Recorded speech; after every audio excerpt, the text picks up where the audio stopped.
출애굽기 4장 1절에서 17절의 말씀 한 절씩 교독하겠습니다. 모세가 대답하여 이르되 그러나 그들이 나를 믿지 아니하며 내 말을 듣지 아니하고 이르기를 여호와께서 내게 나타나지 아니하셨다 하리이다. 여호와께서 그에게 이르시되 내 손에 있는 것이 무엇이냐? 그가 이르되 지팡이니이다. 여호와께서 이르시되 그것을 땅에 던지라 하시매 곧 땅에 던지니 그것이 뱀이 된지라.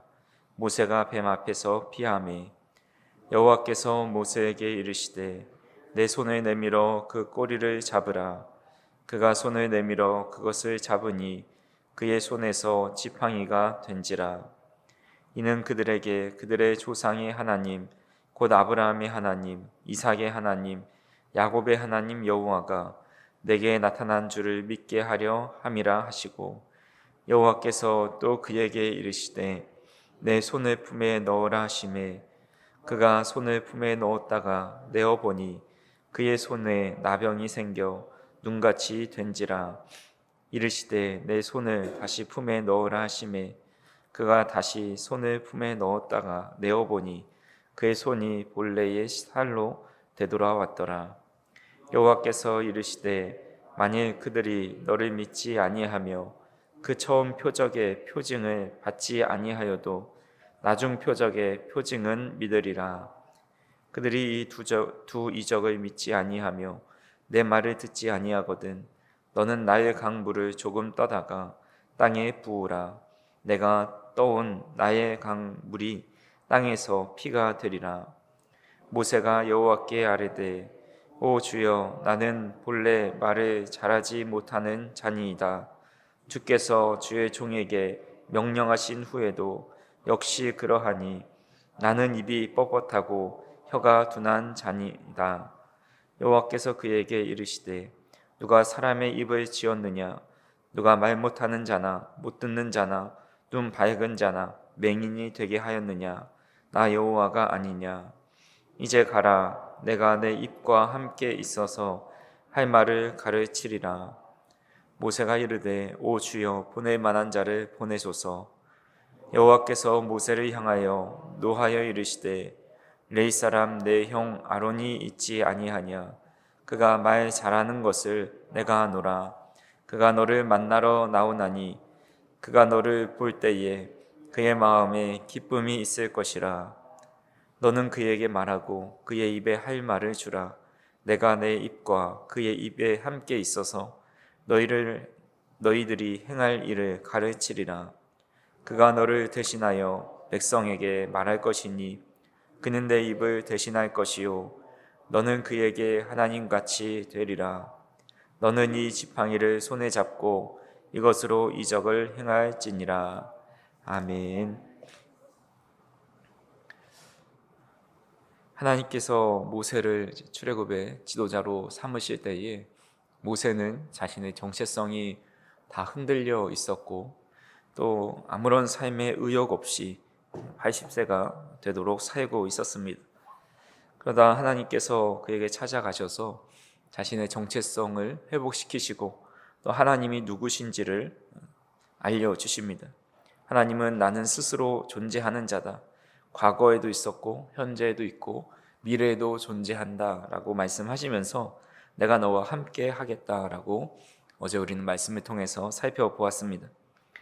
내가 누구이고 이런 나를 부르시고 붙드시는 하나님이 누구신지에 대한 대답을 얻으면 사실 우리가 그 주님의 부르심 앞에 망설이는 부분이 상당히 해소됩니다.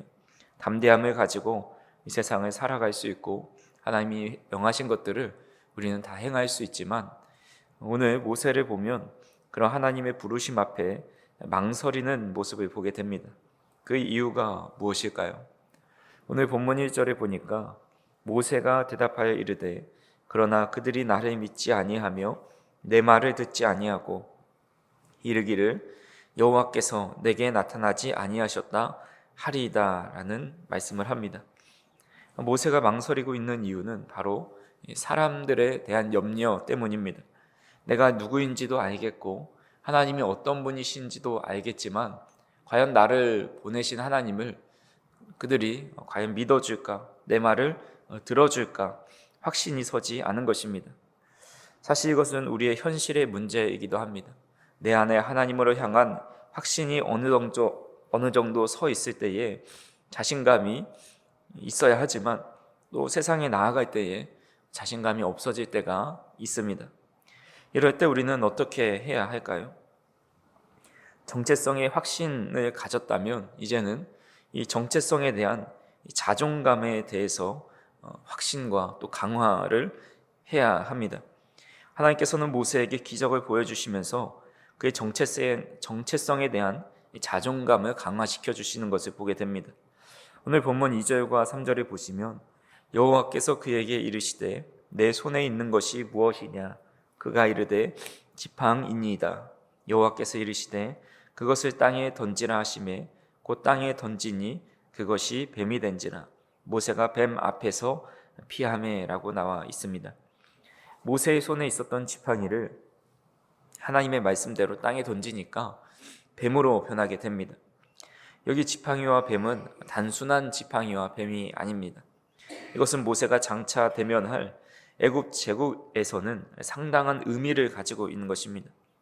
우리 애굽의 미라를 보게 되면 손에 양손에 지팡이를 잡고 손을 모으고 있고 또 머리에는 뱀 형상을 한 그런 모자 같은 것을 쓰고 있는 것을 보게 됩니다. 지팡이는 목자들이 양떼를 인도하고 보호하기 위한 도구이기도 했지만 이집트 왕에게는 이 왕의 권위와 능력의 상징을 하고 있는 그런 지팡이와 지휘봉입니다. 그리고 뱀은 신적인 보호와 이 권능을 상징했습니다. 그래서 파라오 왕관 가운데에 이 뱀 형상을 만들어 놓은 것은 이런 코브라와 같은 뱀 형상을 만들어 놓은 것은 그런 이 코브라가 이 자신에게 반항하는 자가 있으면 이 코브라가 나타나서 물게 된다. 그런 동물의 강함의 상징이 이 애굽 왕한테 바로에게 의미하는 것으로 이제 가운데 형상을 만들어 놓았다라는 것입니다. 그런데 하나님께서 모세에게 손을 내밀어 이제 뱀의 꼬리를 잡으라고 말씀하시죠. 보통 뱀의 꼬리를 잡으면 어떻게 되나요? 이 뱀을 잡을 때는 머리를 잡아야지 꼬리를 잡으면 꼬리를 잡은 손을 공격해서 물어버리게 됩니다. 그래서 뱀은 머리를 잡아야 통제가 되는데 꼬리를 잡으라 하시는데 어떻게 되는지 4절에 보니까 여호와께서 모세에게 이르시되 내 손을 내밀어 그 꼬리를 잡으라. 그가 손을 내밀어 그것을 잡으니 그의 손에서 지팡이가 된지라 라고 말씀합니다. 하나님은 모세에게 뱀의 꼬리를 잡으라고 했을 때 그가 그 꼬리를 잡자 그 잡은 것이 지팡이가 됩니다. 이것은 모세가 뱀을 손으로 잡는다는 것은 결국 장차 이 애굽을 하나님의 권능으로 통제하게 될 것을 암시하고 있습니다. 이어서 하나님은 두 번째 표징을 보여주십니다. 6절을 보니까 여호와께서 또 그에게 이르시되 내 손을 품에 넣으라 하시매 그가 손을 품에 넣었다가 내어보니 그의 손에 나병이 생겨 눈같이 된지라 라고 말씀합니다. 자기 손을 품에 넣었다가 빼보니까 손에 피부병이 걸려 있습니다. 그리고 다시 하나님께서 그 손을 품에 넣고 빼보라 하니까 피부가 다시 본래대로 돌아옵니다. 하나님의 능력으로 순식간에 부정함이 정결함으로 바뀌고 회복되는 역사가 일어납니다. 이런 급작스러운 발병과 치유는 하나님의 능력 외에는 하실 수 없는 일입니다. 하나님은 모세에게 만약 이스라엘 백성들이 처음 보여줬던 기적, 지팡이가 뱀으로 변하는 기적을 믿지 않는다 하더라도 이 손에 나병이 걸리는 기적을 보여주면 그들이 믿을 것이다 라고 말씀합니다. 이 말씀을 듣는 순간에 모세의 마음속에는 혹시 이것으로도 그들이 나의 말을 듣지 않으면 어떻게 될까라는 의심이 생깁니다. 그래서 하나님은 모세에게 이런 생각을 알아차리시고 이어서 말씀합니다. 9절에 보니까 그들이 이 두 이적을 믿지 아니하며 내 말을 듣지 아니하거든 너는 나의 강물을 조금 떠다가 땅에 부으라. 내가 떠온 나의 강물이 땅에서 피가 되리라 라고 말씀합니다. 만약 이 두 가지 기적도 믿지 아니하면 나일강을 퍼다가 부을 때에 피가 되는 기적을 베푼다고 약속하십니다. 그런데 감사하게도 이스라엘 백성들은 이 두 가지 기적, 첫 번째 기적과 이 두 번째 기적을 보고 이 모세가 하나님께서 보내신 이임을 신뢰하게 됩니다. 하나님은 모세의 염려와 불안에 용기를 주시고 충분하고도 세심하게 계획하고 준비하고 계셨습니다. 이 정도면 모세가 사람들을 향해 자신감을 가지고 나아갈만 합니다. 하지만 모세는 그 붙잡고 있는 또 하나의 장애물이 있었는데 그것은 바로 자기에 대한 열등감, 일종의 콤플렉스였습니다. 10절에 보니까 모세가 여호와께 아뢰되 오 주여 나는 본래 말을 잘하지 못하는 자니이다. 주께서 주의 종에게 명령하신 후에도 역시 그러하니 나는 입이 뻣뻣하고 혀가 둔한 자니이다 라고 고백하고 있습니다. 모세는 40년 동안 광야에서 양을 치며 살아왔습니다. 사람과의 대화보다도 아마 침묵의 시간이 더 많이 있었을 것입니다. 혹은 본래 말이 서툰 그런 성향을 가지고 있었을 수도 있습니다. 어찌되었든 누군가 앞에서 말한다는 것은 모세에게 가장 자신이 없는 일 중에 하나였습니다. 하나님께서는 이런 모세의 열등감에 대해서 이렇게 말씀하십니다. 11절과 12절에 보시면 여호와께서 그에게 이르시되 누가 사람의 입을 지었느냐 누가 말 못하는 자나 못 듣는 자나 눈 밝은 자나 맹인이 되게 하였느냐 나 여호와가 아니냐 이제 가라 내가 내 입과 함께 있어서 할 말을 가르치리라. 하나님은 모세에게 이것은 내 능력의 문제가 아니다. 내가 너와 함께 한다. 내가 말할 것도 내가 가르쳐 줄 것이다 라고 격려하십니다. 하지만 이 희망의 메시지에도 모세는 여전히 사람들의 반응을 염려하고 또한 자신에 대한 콤플렉스와 부족함 때문에 그것에 대해서 보낼 만한 사람을 보내달라고 요청하는 것을 보게 됩니다. 이 모습을 보면 사람에 대한 염려와 불신 또 자신에 대한 연약함이 하나님의 말씀과 또 경험을 통해서도 그것이 믿음으로 바뀌고 담대함으로 변화되는 것은 참으로 어렵다라는 생각이 들게 됩니다. 하나님께서 기적을 보여주시고 또한 약점을 해결해 주시고 확신을 심어주셔도 우리의 마음이 쉽게 변화되지 않고 여전히 두려움과 걱정이 찾아올 때가 있다라는 겁니다. 결국 하나님은 차선책을 주십니다.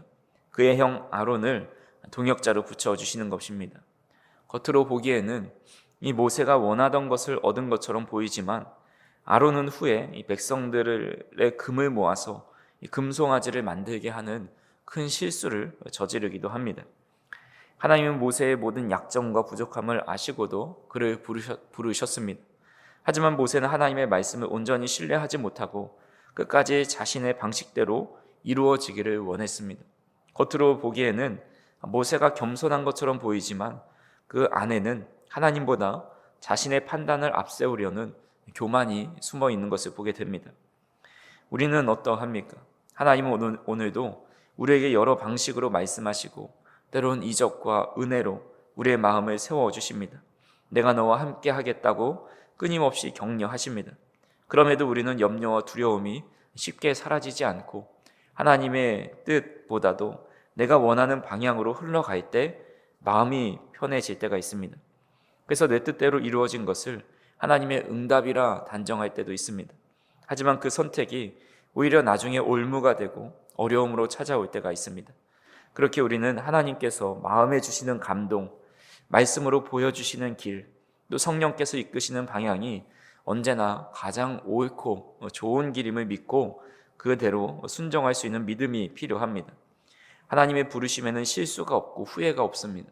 우리가 감당할 수 없어 보이는 일이다 할지라도 하나님이 함께 하시면 불가능한 일이 없다라는 것입니다. 그래서 우리는 우리의 고집과 생각을 다 내려놓고 하나님께서 주시는 마음과 생각을 겸손히 듣고 그대로 순종할 수 있는 삶을 살아가야 합니다. 그럴 때 우리는 하나님께서 우리에게 행하신 그런 일들을 온전히 이룰 수 있고 또 내가 원하는 대로 이루어졌을 때 그것이 때로는 올무가 될 수 있다는 사실을 기억하고 오늘도 주님께서 주시는 마음, 또 주님께서 주신 말씀을 우리의 생각과 또 우리의 능력을 바라보지 말고 또 사람들의 반응을 생각하지 말고 우리에게 행하신 그 음성에 대한 확신을 가지고 또 우리를 늘 격려하시는 그 말씀을 들음으로 우리가 믿음의 길을 순종하며 또 하나님께서 하시고자 하는 일들을 그대로 주님께서 함께 하시면 할 수 있습니다라는 믿음을 가지고 우리가 그 일을 잘 감당할 수 있는 저희 성도님들이 되기를 간절히 소망합니다. 기도하시겠습니다. 사랑과 은혜가 풍성하신 하나님 아버지, 오늘도 우리를 주님의 전으로 인도하시고 추운 날 새벽을 깨워서 하나님 앞에 나와 온 마음과 정성을 다해 예배할 수 있도록 은혜를 베풀어 주시니 감사를 드립니다.